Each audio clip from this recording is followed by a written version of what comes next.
con tu médico. Y se los prometimos, hoy comienza a regir la nueva ley de estacionamientos. ¿En qué consiste? ¿Cuáles serán las tarifas? Vamos con la nota de 24 horas y ya regresamos con un abogado para comentarlo. Carísimo, porque estuve como 2 horas, ¿no? 2 horas. ¿Cuánto pagó? 5.700 pesos. No alcancé a estar 1 hora, son 2.700 pesos. Encuentro que es un exceso. A partir de este miércoles, los estacionamientos de malls, supermercados, locales comerciales y recintos de acceso público se regirán por una nueva normativa. ¿Mañana entra en vigencia la nueva ley de estacionamiento? No le puedo creer. ¿Y eso qué significa? ¿No va a favorecer o no? Creo que cambian los valores. Antes de esta ley, cualquier proveedor de servicio de estacionamiento tenía libertad de cobrar como él quisiera. Pudiera cobrar por tiempos vencidos, pudiera cobrar por tiempo anticipado, pudiera cobrar por minuto, por tramos de 30 minutos, 20 minutos, 15, 1 hora, 2 horas, 4 horas, por ejemplo. Habrá solo 2 modalidades de cobro por aparcar, por minuto efectivo de estacionamiento o por tramos de tiempo, que parten con una primera media hora y lapsos posteriores no menores a 10 minutos cada uno. La ley pareja no es dura. Entonces, primero, tratamos a todos los proveedores de servicios de estacionamiento de la misma forma, sean ellos que estén dentro de moles, centros comerciales, dentro de aeropuertos o en edificios o recintos privados. Según la CONADECUS, la nueva ley es un retroceso respecto de la anterior normativa y distorsiona el propósito de los servicios que un consumidor adquiere en los recintos comerciales, por ejemplo. La gente no va al mall porque quiera dejar su auto estacionado allí, va porque va a comprar los productos que allí se ofertan. La nueva ley de estacionamientos ya ha tenido efectos en las tarifas de los distintos centros comerciales. El Mall Costanera Centro cobraba 500 pesos cada media hora. A partir de este miércoles, la tarifa de todos los centros comerciales de Cencosud será de 12 pesos por minuto. O sea, la media hora será más barata, 360 pesos. En tanto, en la cadena de Mall Plaza mantienen los precios pero corrigen la modalidad de tramos de tiempo. La primera media hora es gratis y los siguientes 10 minutos cobrarán 200 pesos. Los restantes tramos se incrementan 100 pesos cada uno.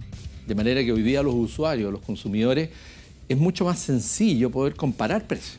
Saba, red de estacionamientos subterráneos que operan tanto en la capital como en regiones, ya modificó sus precios. Antes cobraba 1.000 pesos cada media hora. Ahora la tarifa es de 47 pesos por minuto. La hora subió de 2.000 a 2.800 pesos. Me va a salir más caro entonces. Es que igual lo encuentro carísimo. 2.800. ¿Y qué vamos a encontrar eso? Antes, a los 32 minutos, tú pagabas 2.000 pesos porque era los 2 tramos. Esto hace que el minuto costaba 62,5 pesos. Sin embargo, cuando estaba a los 60 minutos, también pagabas 2.000 y era un minuto más barato de 33. Lo que hicimos fue poner un minuto medio entre ambos valores. Uno de los aspectos positivos de la ley es que eliminó el cobro por pérdida de tickets. Sin embargo, persisten las críticas en cuanto a la responsabilidad civil de las empresas de estacionamiento por hurtos o robos de especies desde dentro de los vehículos, ya que según la CONADECUS será el consumidor quien deberá probar o acreditar en los tribunales que el estacionamiento no tenía las suficientes medidas de seguridad. La ley indica que hoy hay responsabilidad del operador respecto de esos bienes, siempre y cuando no se tomen las medidas adecuadas para ello. Nosotros hemos dispuesto lockers en todos los estacionamientos para que los usuarios no dejen los objetos de valor en el vehículo, menos a la vista, naturalmente. La responsabilidad del autocuidado, que también la ley le exige. Le dice, usted como consumidor tiene que tomar todas las medidas preventivas que signifiquen no poner en riesgo en forma temeraria sus bienes. Si un usuario lleva o tiene bienes superiores a los 200.000 pesos en el vehículo, deberá declararlo en las oficinas administrativas de la empresa de estacionamiento. Lo cual complejiza mucho porque burocratiza todo el proceso, ya no es llegar y estacionar. Si uno anda con lingotes de oro en el portamaletas, por ejemplo, y pretende que el prestador de servicio de estacionamiento le cuide esos lingotes de oro, excede la responsabilidad que le pueden competir. En esta ley también están incluidos los estacionamientos concesionados en la vía pública en cuanto a la modalidad de cobro, pero solo para los contratos suscritos posteriores a la entrada en vigencia de la ley. Desde el gobierno ya anunciaron una fiscalización. Cobros que nos dan mucha rabia a los chilenos, impotencia. Muchos lo encontramos un abuso y estamos con el abogado Claudio Valdivia que nos va a explicar si nos beneficia, buenos días Claudio, o no esta nueva ley. La ley es imperfecta. Se buscaba otra cosa, claramente. Se buscaba beneficiar a los consumidores y hoy día se le está entregando al proveedor del servicio de estacionamiento elegir la modalidad de pago, de cobro del estacionamiento. Efectivamente, pueden cobrar por minuto, por tramo vencido, pero queda a elección del proveedor del servicio elegir cuál sistema y en algunos casos, como veíamos en la nota, está saliendo mucho más caro. Claro, veíamos un caso que de 2.000 pesos la hora valía 2.800. ¿Cómo puede haber fallado tanto en ese sentido la ley? Es que las personas no entienden, el sistema se hizo muy complejo para las personas comprenderlo. El sistema opera bajo dos modalidades. Primero, minutos efectivos de uso del servicio. Voy 5 minutos, me van a cobrar 5 minutos. Si voy en la segunda modalidad, es decir, por tramo vencido de tiempo, la ley establece que sean 30 minutos como tiempo inicial y los tiempos sucesivos de 10 minutos. Por ejemplo, si voy 29 minutos y han elegido la modalidad de tramo vencido, esos 29 minutos van a ser gratis. Si voy 35 minutos, esos 35 minutos me van a cobrar por esos 35 minutos y no puede ser posible de que ese operador me cobre por 40 minutos redondeando al alza. Claro, eso es importante, porque antes, por Dios que daba rabia, que uno llegaba a 31 minutos, le cobró la hora. Sí, pero ¿cómo si son 31 minutos? Se pasó un minuto. Sí. Eso ya no va a suceder. Eso ya no va a suceder. Los proveedores de estacionamiento tienen la obligación de poner a la entrada del estacionamiento y en las cajas de manera visible y clara cuál es la modalidad de cobro que están optando, para que los consumidores puedan saber anticipadamente cuando entran al estacionamiento cuál va a ser la modalidad que se les está Claudio, cobrando. ¿en qué cambió lo de los robos, hurtos dentro? ¿Quién es el responsable para devolver un poco lo que el hurto? Varias cosas respecto a eso. La ley del consumidor, antes de esta ley, ya establecía la obligación del proveedor de entregar seguridad en la provisión del servicio. Primer punto. Y segundo, la ley del consumidor también establecía el deber de reparación e indemnización adecuada y oportuna para el consumidor. Por lo tanto, esta ley solamente está clarificando algo que ya existía en la ley. El proveedor del servicio es civilmente responsable de todos los daños y perjuicios. No olvidemos que ya existían muchos fallos, muchas sentencias en contra de mall y supermercados cuando se perdían o se robaban vehículos porque, por ejemplo, se ponía este cartel de exclusión o limitación de responsabilidad. La ley y la justicia ya había establecido que esos carteles no tenían ningún valor. Por lo tanto, esta ley solamente viene a reflejar algo que ya existía. Ya, pero que queda claro, porque si bien recordamos, el año pasado entiendo que más de 20.000 autos fueron robados en mall y nadie respondió. Ahora sí están obligados a responder. Lo que decía en la nota me parece que no corresponde. Aquí no tiene que haber una imprudencia temeraria del consumidor para trasladar la responsabilidad. Eso no es posible.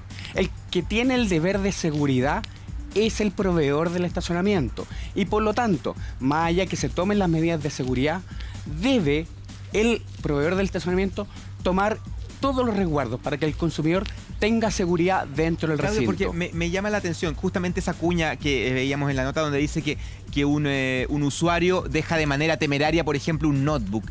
Distinto dejarlo en la maleta escondido que dejarlo obviamente a la vista. Pero es curioso que se le achaque al usuario como esa actitud temeraria de dejar el notebook, por ejemplo, que prácticamente todas las personas que trabajan hoy día se mueven con esto, dejarlo en la maleta cuando eso, insisto, tú estás pagando por el estacionamiento y para que te protejan el espacio, se supone, ¿o no? De hecho, me acuerdo a un amigo hace un par de años. Entraban tipos a los malls con unos detectores de las baterías de litio de los notebooks en esa época y sabían exactamente en qué maleta de qué auto estaba un notebook. Entonces, me parece curioso eso como esa manera de funcionar. Yo estoy pagando por un servicio y eso es lo importante. Yo estoy pagando por un servicio y ese servicio implica ciertas obligaciones para el proveedor del estacionamiento. Si yo dejo un computador dentro de mi maleta que no está visible, más allá que tengan un locker, el proveedor del estacionamiento debiera responder, y así lo ha señalado también la justicia. Es cierto, se traslada, y ahí concuerdo con lo que dice Conadecus, que se traslada la carga al consumidor respecto de la prueba. Sí, efectivamente ya lo existía antes, yo creo que la ley no innova en nada en esto, pero aquí lo imperfecto de esta ley es que viene a entregar al proveedor del servicio de estacionamiento ciertos derechos en perjuicio del consumidor. Porque se separa el servicio de estacionamiento respecto del servicio general de un mall o supermercado. Sí. Cuando yo voy a un mall, cuando yo voy a un supermercado... voy a gastar en el mall. Es parte del servicio del estacionamiento. Por lo tanto, esta ley me parece que es imperfecta porque consagra servicios distintos, que me parece que antes de esta ley uno podría considerar o debía considerar que eran servicios conjuntos, es decir, un servicio accesorio a un servicio hay principal. un montón de estacionamiento que uno muestra la boleta de que compró y no te cobran, y esa debería ser la lógica que rige. Pero lo otro que a mí me indignaba y me da una rabia, pero es que las mujeres siempre que salimos con la cartera, con una guagua, con la otra guagua, vamos así, y la mayoría de las veces se me pierde el ticket, y se me perdió el ticket porque la guagua por un lado, la guagua por el otro, ya. Son 10.000 pesos, 7.000 pesos. Pero ¿cómo? Si estuve 10 minutos que fui a comprar una cosa. No sé ya. Eso ya no pueden ver a sucede. través de la cámara además, Mari. Exacto. Es de mala fe decir eso, pagar el día entero porque lo establece un panel, pero saben cuándo entraste, saben cuándo van a salir, entonces Y es coincido falso. con eso. Yo pierdo cosas de manera permanente, o sea, llevo mis anteojos con nombre. Así. Sí. Cuando tú ingresas y está este lector que te toma la patente en la barrera porque se registra. En el ticket queda. Entonces suena a pillería que te cobren esas 10 lucas, la hora, 7.000 pesos. hay un código, hay información que ellos manejan y que nosotros no, pero además está la grabación de la patente y además las cámaras te toman el auto de frente y por detrás. O sea, entonces en una oportunidad perdí el ticket, fui donde el señor de la caseta y aparecía el letrero que decía 10.000 pesos por pérdida del ticket. Te cobraron la multa. Y hablé con él y le dije, pero a ver, usted puede honestamente revisar a qué hora ingresé, porque además en la cámara, en la grabación, aparece el horario exacto en que tú entras. Y el señor me dijo, mire, honestamente sí podemos hacerlo, pero nos piden que no le digamos a todos que se puede. Mira, a mí una vez me pasó en el estacionamiento del aeropuerto. Estuve muchos días y se me perdió el ticket. Y el valor de pérdida de ticket era muy inferior al que me hubiera correspondido por la cantidad de días. Y yo dije... pago la multa. Claro. No, vamos a revisar nuestros registros para ver. Y ahí, efectivamente, tenían los registros. Y esto ocurrió hace 5 o 6 años. Es decir, la ley en este caso sí establece un derecho en cuanto a que ya no se puede cobrar multas o recargos por este extravío de ticket. Y es responsabilidad del proveedor del estacionamiento acreditar, conforme a su registro, el ticket, por ejemplo, la foto, cuál fue el tiempo efectivo del uso de ese estacionamiento. Ahora, Claudio, en las clínicas, ¿qué pasa con la ley? ¿En las clínicas? En las clínicas, sí. En los establecimientos de salud, para ser mucho más general, hospitales y clínicas, salud privada y pública. En los servicios de emergencia y urgencia no se puede cobrar mientras estén en esos servicios. Eso es bueno Primer también. punto. Y respecto a las personas que tienen movilidad reducida, por ejemplo, tampoco se puede cobrar por el estacionamiento de respecto de esas personas. Eso, la ley es muy clara. Se establece ese derecho para esas personas. Claudio, suma y resta. ¿Nos beneficia entonces esta nueva ley o tú dirías que no? Me parece que la ley es imperfecta, se podría haber obtenido algo mucho mejor en beneficio de los consumidores. Me parece que aquí se está consagrando un servicio que yo consideraba que era accesorio a uno principal. Me parece que falta información para las personas para entender claramente cuáles son las modalidades de servicio y en algunos casos estamos viendo claramente, conforme a los cobros y a los costos, que no está siendo beneficioso para el consumidor. Es un facilitador. Ay, seguimos enrabiados entonces, Claudio. Muchas gracias y volvemos a La Vega con Cristian Sánchez y